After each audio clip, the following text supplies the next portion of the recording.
Good morning, everyone. I'm your host, Zach Hanner, and when most news shows give you the bad news, we are here to give you the good news. This is Top of the Monday, Cheerio! Happy Monday, people! Our first story is of Michaela Ulmer, an 11-year-old from Austin, Texas, who had a problem. Every time she went outside, she kept getting stung by bees. We have footage of these brutal bee attacks. Oh, no, not the bees! Not the bees! Ah! Michaela looks very mature for an 11-year-old, but instead of running away from her enemy, she decided to study it. And when she found that the bee population had plummeted in recent years, she wanted to do something to help. So she found an old lemonade recipe that used local honey that her grandma used to make. And she liked it so much that she decided to bottle and sell it, with 10% of all proceeds going to help the honeybees. Her company, Me and the Bees, caught the attention of President Obama, who invited her to the White House for her amazing idea. I didn't get invited to the White House for my amazing idea. Why made to save the wasps? I guess because wasp honey is more of a poison, but, you know, still delicious. Now in Google Fiber news, I've been eating this fiber all week and my internet still sucks. Our next story comes from an elementary school in Saskatchewan, Canada, where they've come up with a new playground feature called the Buddy Bench. The Buddy Bench is for any students who are in search of a friend to play with.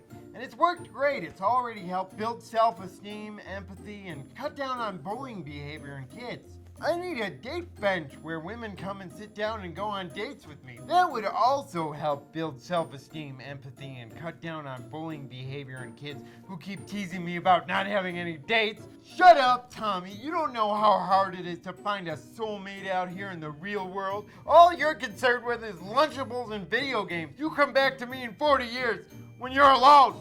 And now it's time for Will It Twerk? Grapefruit Edition. No. And now our new segment, Mom, I'm busy!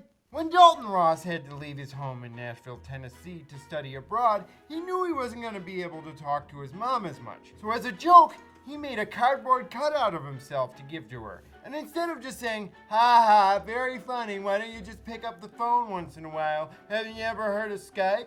His mom decided to go along with the joke and took the cardboard cutout everywhere.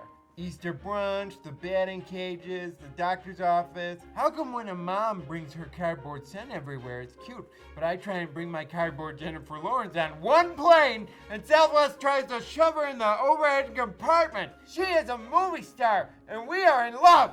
We met on a buddy bench. Did Tommy put you up to this? But seriously, this story reminds me that I should definitely call my mom more often. I just want to say I love you, Mom.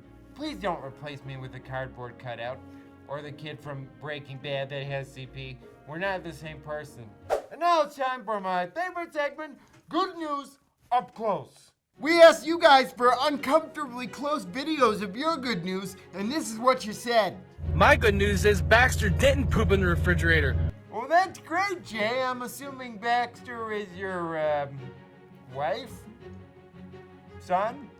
I just finished my very first rehearsal for a rhythmic gymnastics performance that I'm going to be doing with my friends in 2 weeks. Christiana, that is wonderful. I did rhythmic gymnastics once, and now I'm in a wheelchair for the rest of my life. I mean, I would have been anyway. The gymnastics was fun. I don't know why I brought that up. This is my good news right here. She was born March 18th, 2016, and her name is Lilith. Shelly, I can't believe you stole a baby. You should probably give that back. Oh, wait. It's probably yours. Well, congratulations! I'm your host, Zach Anner, and you've been watching Top of the Monday, and I don't know when I'll see you next, but I've got one last thing to say. Happy Monday, everyone! Thanks! Bye!